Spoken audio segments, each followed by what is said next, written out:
Hello दोस्तों, मैं आज रीजनिंग में रिलेशनशिप बेस्ड एक क्वेश्चन और लेकर आया हूं, आपके साथ हल करूंगा।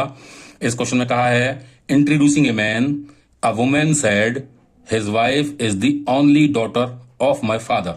इसका मतलब है कि एक औरत ने एक आदमी का परिचय कराते हुए बोला कि इस आदमी की जो पत्नी है वो मेरे पिता की इकलौती बेटी है।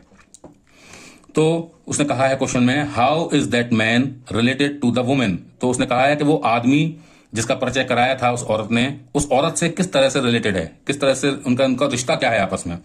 तो इसमें तीन चीजें हैं कि एक वो आदमी है, मैन, ठीक है, और वो एक लेडी है, वुमेन।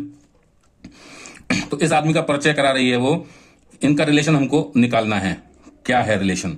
तो इसने कहा कि ये जो आदमी है ये मेरे फादर यानी इसका father, only daughter of my father, तो उसका जो आदमी दूसरा है यानी फादर है, इस लेडी का जो पिता जो है इसकी एक ही बेटी है। तो अगर ये बेटी है उसकी, क्योंकि ये पिता है, तो इसका मतलब क्या हुआ, ये औरत उस आदमी की बेटी हुई, ठीक है, क्योंकि उसका एक ही बेटी है। और वो कह रही है कि ये जो आदमी है ये इस आदमी की जो एकमात्र बेटी है उसका क्या है,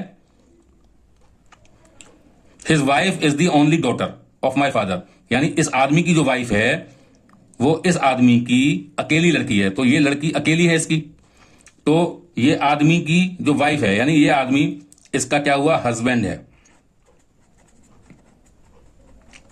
तभी ये बात सही हो पाएगी। ये औरत अगर अब ये कहे कि ये आदमी की जो पत्नी है, जो कि ये खुद है, लेकिन ये हमने निकाला कैसे कि ये औरत कहती है कि ये आदमी की जो पत्नी है वो इस आदमी की इकलौती बेटी है। तो इस आदमी की एक ही बेटी है ये, क्योंकि उसने बोला माई फादर, इस आदमी का जो फादर है उसकी एक ही बेटी है, तो बेटी है तो वो यही होगी, और ये है तो ये आदमी उसका वाइफ, उसका हस्बैंड है। तो इस तरह से वो मैन जो इस औरत से रिलेटेड किस तरह से होगा, हस्बैंड की तरह, जो कि ऑप्शन सी है। तो इस तरह से इस क्वेश्चन को हल करना है। उम्मीद है आपको समझ में आ गया होगा, और मिलता हूं अगली प्रॉब्लम में, नए वीडियो में।